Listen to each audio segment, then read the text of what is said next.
অনেকেই দেখা গেছে লুর ফিশিংয়ের রড টিল ব্যবহার করে, ঠিক মতো থ্রো করতে পারে না।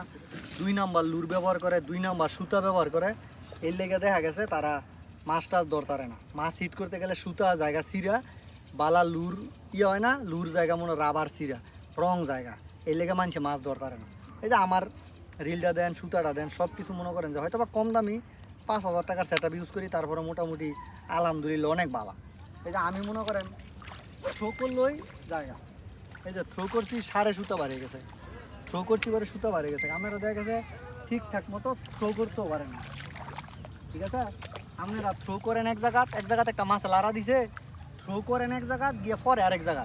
এই ম্যাপটা আগে ঠিক করতে হইব। মনে করেন দেখা গেছে একটা জায়গার মধ্যে একটা মাছ একটা থাপা দিছে, থাপা দেওয়ার পরে মাছটা আপনার লুটটা ধরতে পারে নাই।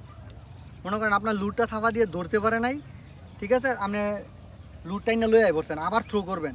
এখন আপনি ওই জায়গাটার মধ্যে কীভাবে থ্রো করবেন? ওই জায়গাটার মধ্যে থ্রো করতে হলে আপনার আগে ম্যাপটা ঠিক রাখতে হইব, ঠিক আছে? যদি আপনি মনে করেন ওই ম্যাপ মতো আপনি না ফালাই ধরেন, তাইলে আপনার খাইতো না। আপনি এই হিট করছে এক জায়গার মধ্যে মাছে ফালাইছেন আরেক জায়গা, তাইলে জীবনে খাইবো? এই যে আমি যেন কমও এনই যাই বলুন, আমার কথা মতো চলতে হইব। তবে এটা ভাই আগে শিখতে হইব, শিখা সুন্দর করে ঠিকঠাক মতো দেখা গেছে মারতে হইব। আবার অনেকে আরেকটা কাজ কী করে, আরেকটা কাজ হইলো খাবা দাবা করে টানে, খাবা দাবা করে টানে লয়ে পরে পরে কি শৈল মাছে কী করে, শৈল মাছে পিছনে আইয়ে ঠিক ওই দৌড় হইরা, কিন্তু শৈল মাছ আর লুটটা দরকার না। এই লেগে সবসময় একটা জিনিস চিন্তা করবেন, মনে করেন মারছেন, মারার পরে আস্তে আস্তে আনবেন, আস্তে আস্তে টাইনে আনবেন। যখন দেখবে যে মাছটা দৌড় হইরা আইতাছে লুরের ভিজে, তখন হালকা একবার স্লো করে নেবেন, আস্তে আস্তে বাইরে আনবেন। বাইরে আনলে মনে করেন যে লুটটা যখন হিট করবো লুরের মাঝে, তারপর 1 থেকে 2 সেকেন্ড সময় দিবেন। সময় দেওয়ার পরে যখন আপনার সুতার মাঝে টান লাগবো, তখন মনে করেন যত জোরে টান দেওয়া যায়, টান দিয়ে হিট করে খালি মনে করেন যে যত তাড়াতাড়ি আপনি টাইনা লয়ে তারেন। এটা কিন্তু সাদা মাছ না যে আপনি খেলায় তুলে আনবেন, এটা কিন্তু খেলানের মাছ না।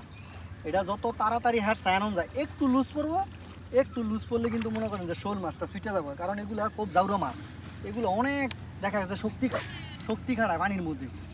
যত তাড়াতাড়ি হ্যাঁ ছায়া এগুলো টানানো যাবো, তত আপনি ধরতে পারবেন, না এলে কিন্তু ভুলেও ধরতে পারতেন না। এগুলো অনেক শক্তি, জাউরা অনেক। এই লেগা একটু সুন্দর করে থ্রো করার চেষ্টা করবেন, জায়গায় যেই জায়গা একবার আপনি ফালাইছেন, যাতে প্রতি মারে এই জায়গার মধ্যে পড়ে, চেষ্টা করবেন এই জায়গায় ফালাইতে। এক জায়গাত মারছেন আরেক জায়গায় গিয়ে পড়ছে, তাইলে ভাই মাছ হিট করতে পারতেন না। সব কিছু বুঝছে মাছ ধরতে ভাই, এটা বুঝার কিছু আছে। আপনারা এটা ঠেলা জাল না যে লয়ে গেলাম বিলের মধ্যে গিয়ে ঠেলাটা গিয়ে মাছ ধরে লয়ে পড়লাম। এটা অনেক বুঝার আছে, শিকার আছে, ঠিক আছে? শিক্ষা বুঝা তারপরে লুর ফিশিং করতে হইব। আর কেউ যদি না পারেন লুর ফিশিং সম্বন্ধে বুঝার, তাহলে আমারে নক দেন, আমি বুঝাই দেবো কেমনে কী করতে হইব, সমস্যা নেই। সকলে ভালো থাকবে।